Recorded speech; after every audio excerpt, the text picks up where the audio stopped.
Welcome one and all to Leisure World of Photonics India. Photonics Exchange podcast partner Leisure. And with us, our honorable guest for today's program, Dr. Dheepa Srinivasan, Dean, Research and Innovation, Ms. Ramaiah University of Applied Sciences. Welcome, madam. Thank you. Dr. Dheepa Srinivasan is basically situated over there and research and innovation at Ramaiah University in Applied Sciences. And Deepa has an MSc Engineering and PhD in Metallurgical Engineering from Indian Institute of Science, Bangalore. Deepa has more 24 years of total work experience in the area of gas tube turbine materials, leading the research and development of high temperature materials and manufacturing technologies for gas turbines. She has more significant contributions in material science that have enabled technologies in additive manufacturing, thermal spray coatings, and advanced characterization. She has also been active in qualifying over 35 suppliers from India for gas turbine and oil and gas, subsea drill and production components in casting, forging, and fabrication. She has Six Sigma belt in engineering quality management. She has been continually active in teaching and training and a bit impart an industrial age to engineering education. Welcome to this podcast. Deep ma'am, you have been significant contributions in gas turbine materials and even metal additive manufacturing. Could you share some of the most exciting breakthrough from your research? Yeah, surely. I mean, it's a long journey, Yeah. but when we started first 7 years, I had the good opportunity to work in General Electric when it started almost in the year 2000, 1999, 2000 in Okay. Bangalore. Mm. And some of the important technologies that we actually translated, which are probably running in your engine, aircraft engine and land-based gas turbines. What we did was from ideation to prototyping to production was all from India, from Bangalore, long before Viksit Bharat or Atmanirbhar Bharat Atmanirbhar Bharat, right? was a buzzword. Uh-huh. So the main things is a couple of examples I will give you. One is in the area of, because it's a laser photonics Yeah. meeting, is in the area of laser powder bed fusion, where we have done gas turbine components like nozzles, blades, turbine blades using laser manufacturing, and qualified suppliers in India by starting with the research in our lab from the idea that came. Of course, we've patented some of these technologies and these have been into production.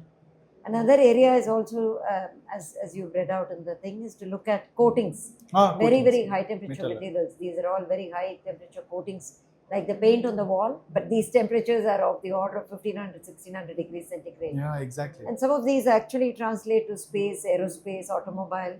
Some of these breakthrough areas, we've actually done translational research. So one of the biggest satisfaction for me is not just taking the lab scale research into production from India, but is actually also to give entrepreneurs as well as industries the opportunity to get qualified into high-end manufacturing. Great. Thank you. But my question is how these innovations being applied in industrial sectors like aeroscope and energy, as well as healthcare applications such as implants and medical devices? Yeah, that's what I said. So it's not very difficult. Once you do something in the lab scale, there are a lot of challenges in any technology. But to have the wherewithal and the passion to see that you can translate it. Exactly. Now, what is done in academic research is very different because you do it with limited funding. Of course, these days, Government of India, the last 10 years have been superfluous in funding. Recently, the Anushandhan National Research Foundation is also very copious funding, but that's very recent. So with frugal innovation is the term that I would use. So you start developing, have the confidence level with the fundamental background that is needed, whether it is an experimental or whether it is in modeling, whether it is artificial intelligence, whether it's machine learning. It pervades all technologies. To be able to do the correct number of prototypes, to be able to have the confidence level that you can actually handshake with an industry, Actually, to have the patience to actually, industry, academia, labs are all little different. Each one's actually, scope is different. Industry will say, I need it today, I need it to be functioning. So you need to have that patience to, it's like a relay. When you Relay. have a 4 into 100-meter dash relay, each of the persons there should make sure that there is a small overlap. Right. Otherwise, But Dr. Mhm. Deepa, don't you feel like in academia, like it's all about teaching and training, Right, right? But whenever like we think regarding industry, it's all about work and only work, right. right? So in bridging this gap, how this is possible to, I mean, to connect both the dots? Well, I mean, a lot of academic teaching is a big part of it, but these No days the doubt. teaching learning processes are also, students are, very, very hungry for innovation. Exactly. So right from the first year, even if you take engineering or even in the medical school, Mhm. you spoke about implants. So let me tell you that using laser additive manufacturing, True, true.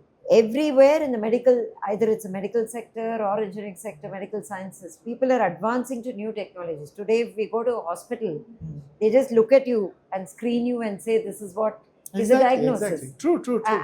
I mean, even in invasive, non-invasive technologies. Mhm. So from the teaching to go into a job, which is an industry, you have to have that little stepping stone Yeah. from the industry to give small projects to the students. And that is happening these days quite actively. They may not be the best at it because the industry trained engineer or scientist is very different from a newcomer. But if you're actually giving the academic So, like you want to say regarding the internship or something like internships, that? yeah, Internship. absolutely. Some of the best possible, because then you make the student industry ready a little bit. You still Corporate. have to train them in that product knowledge, in that domain.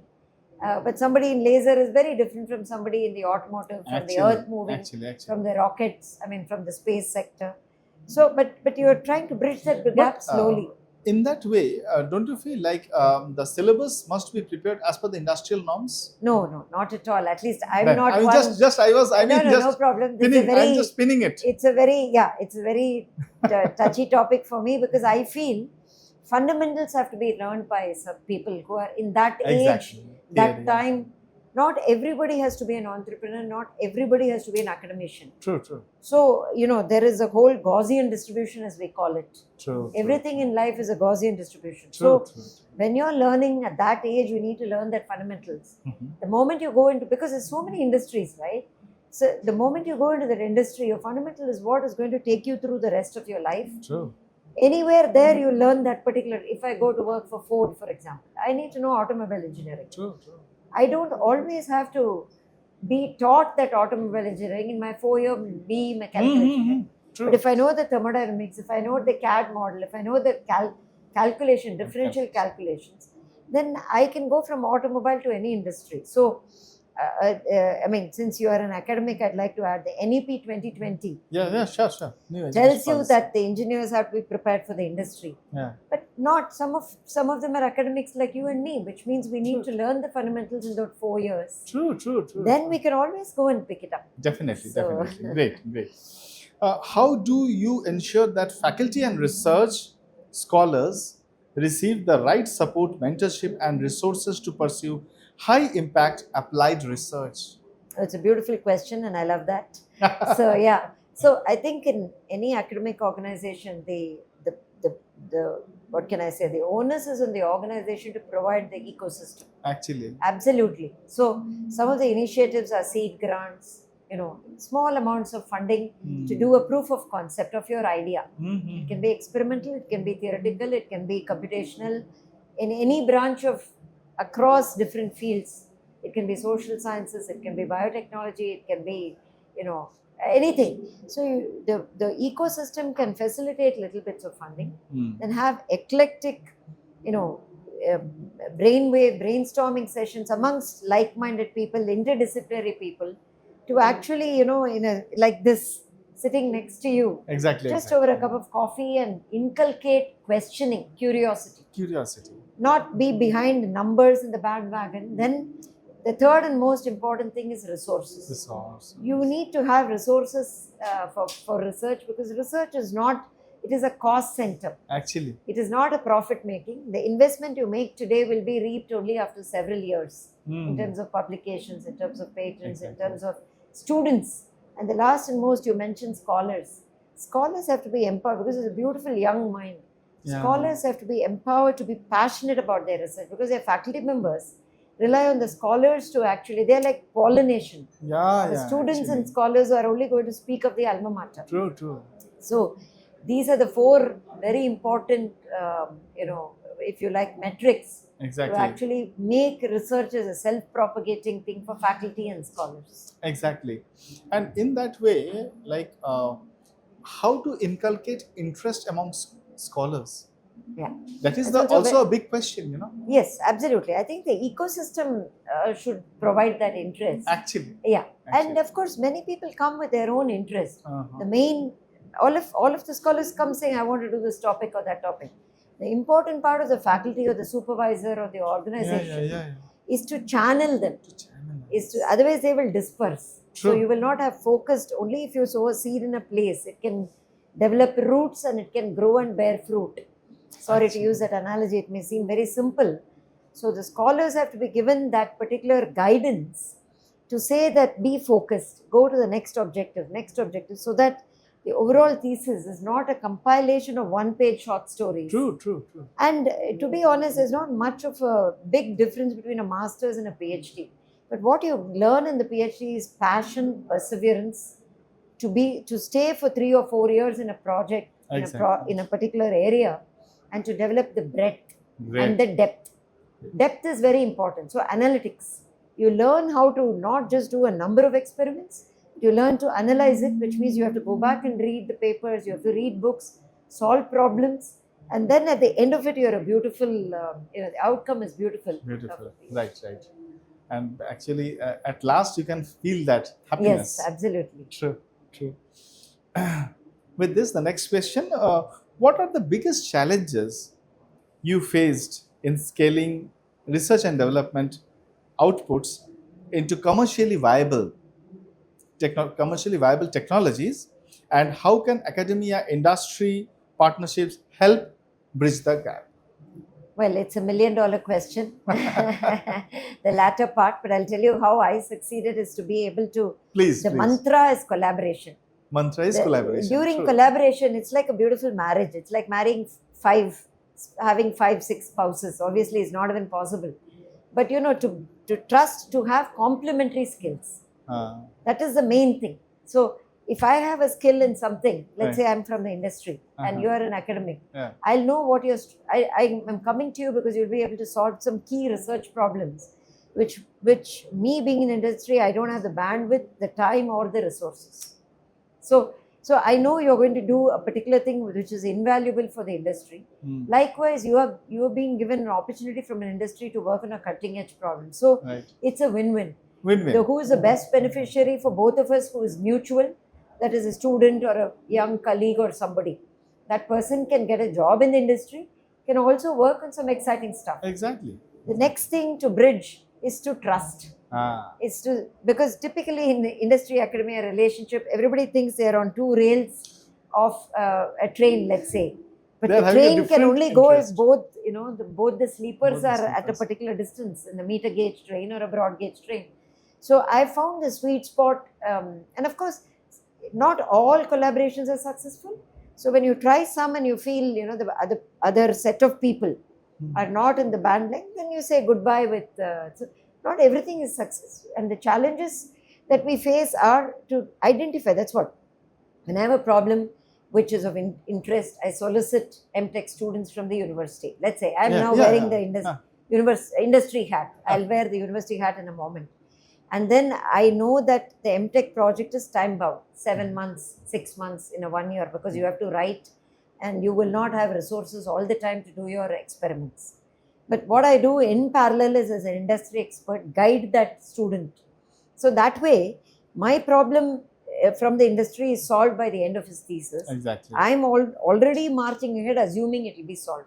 So it's a win-win. Win-win. Within a year's time, we'll be able to achieve the translation from scaling up, for example. Scaling up. True, true. From the university standpoint, for them, it's, as I told you, it's a great opportunity for them to work on industry problems. And one of the big challenges is publication and IP. Actually, Let me be very honest. No, it's very true. Because industry will not allow, because a competitor here, you're seeing so many competitors here, they will say the competitor will read between the lines, so the student cannot publish. Yes. Which means you as the professor will say, then where are we? We're not even starting, let's go back home.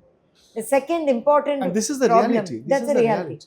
The second important in any collaboration, not just industry academia, is when you start on the word called intellectual property, it is a non-starter. 6 months will go with the lawyers coming to the picture. True, true. With due respects to the legal profession, those of you who are listening, we of course need your backing. But don't start on the IP. Do it because not every collaboration, every scientific, every technology will result in an IP. It's like the hare and the tortoise race. So let's start the race. Let's start with the objective. Then we will worry about it. So these are a couple of operational challenges, Right. That so if you're able to not start on the IP and say, let's shake hands, let's work towards a common objective. When the IP comes, let's call all the legal experts, and then we will face it. Then, by the time we would have made a beautiful, it's like a nice comfortable live-in relationship, which neither partner will want to relinquish for the sake of IP or publication. True, so we'll work around it. Now, for the publication, I'll just give you a quick solution. What we always do, at least what I've always done, is let's give the student and the faculty member and the industry a model system to work with while we're looking at the actual problem. So so simplified problem is enough for the student. The faculty and the student can also publish it. Great. So that's a recipe from my experience. Absolutely true. As per ma'am, what ma'am said is, it is all about a holistic approach is required. And this, with this holistic approach, definitely there will be a win-win situation from both the end. And that I think we need to focus on. Absolutely. Right. With this, we are coming to the almost last question. Looking ahead, what is your vision for the next decade of India's research and development in additive manufacturing and advanced materials, and how do you see MSRUAS contributing to it? Oh, okay. It's a great question. I mean, I think the world is absolutely open, and in India particularly. I've never felt being in India or somewhere, or MSRUAS, or it can be an IIT, it can be anywhere. I think we should be confident of our basic passion in that particular area and make it stronger and stronger, and believe that we are the epicenter for that small part. So automatically, if we take laser additive manufacturing, today there is absolutely, in the last 5-6 years, it's absolutely exploded in terms. Right. What is beautiful is when I started it, I mean, almost in 2008-9, organically, necessity is the mother of invention. There's no other technology available for that particular aero engine problem or whatever gas turbine problem. Then there was one service provider in 2014 in Bangalore and all of India. Let's say there were about CMTI, there were a few pockets, IIT Kanpur, which had these DED based systems or laser powder bed fusion. Today in Bangalore itself, there are 32 plus service providers. And what I'm so proud about is there are 3 manufacturers of machines.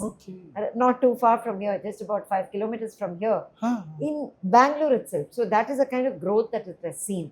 Great. So in a decade from now, all I want to assure people who are listening is qualifying high-end aerospace, space parts is absolutely a no-brainer. Our Chandrayaan 2 had so many parts which went into space, which were made of metal, laser additive manufacturing. True. Automobile industries are little bit penny wise because the customer will not pay that 50,000 rupees or 5,000 rupees more. True. I mean, so it depends on a lot of industries are looking at adopting it in a very intelligent way.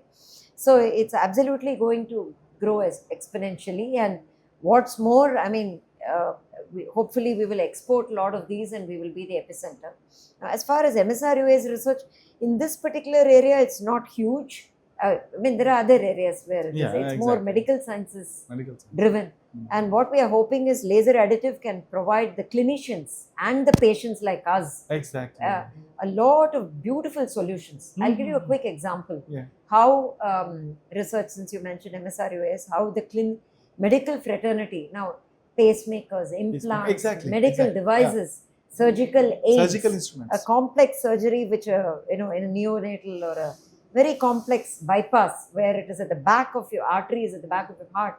How will a clinician Very do critical, this? very critical. So if you are able to give 3D printing models, the clinician can easily rehearse beforehand, he or she and his team.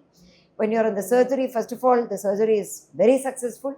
Success rate of it is 99.9%. Exactly. Secondly, the patient is on the surgical table for a short amount of time. They're not looking at long surgeries, for example, Exactly. for a liver transplant or a whatever you're looking at, organ transplant. So there's enormous opportunity for the in especially since you mentioned MSRUS, MSRUS. to adopt from Bangalore for the globe this metal additive manufacturing. Exactly. So in this way, we can able to see like there are a lot of opportunities available. Just we need to grow our knowledge. We need to know what is going on in and around, and what are the opportunities still coming up. Just we need to grab it, right, madam? Absolutely. And expos and conferences and podcasts like this, especially in this humongous laser world of photonics, are great opportunities Great. To learn very quickly. So wonderful for your nice words, ma'am. And a last, your blessings is like we are Laser India Publications. We are into magazines actually. A message for us, we are into we are integrating manufacturing technologies. We are integrating like all the space who want to advertise their business acumen in our magazine. With that, through this, I mean, even the academicians as well as industrialists who want to write any research article or publication in our magazine. Okay. Right. Okay. So these type of grounds are already being set. At the same time, we usually invite all the businessmen who want to showcase their technology in our magazine, so that we can reach more towards public. Any message for our magazine, ma'am? Oh, sure. We'll be happy to write a couple of articles and we'll be happy to showcase this to both our academic fraternity now. Definitely. And then please drop me a note and we'll be happy to showcase, because unless, I mean, we read even in flights, we read, unless seeing is believing. No? True. We even though today we have a lot of resources online and, we keep looking at it, sometimes only when you actually read it, a magazine, then it sticks in Right. your head. Otherwise, it just gets washed away. Great, So great. I think we'll be happy to, Right. be Sure, your sure. For sure. ambassador to send this out to the right people. Right. and Exactly. write articles. Thank you so much, so ma'am, for your wonderful words. And definitely, our audience has taken a lot of good part from this. Thank you. Sincere Thank you thanks very to much. you, ma'am. Thank you very Thank much for having me. Yeah.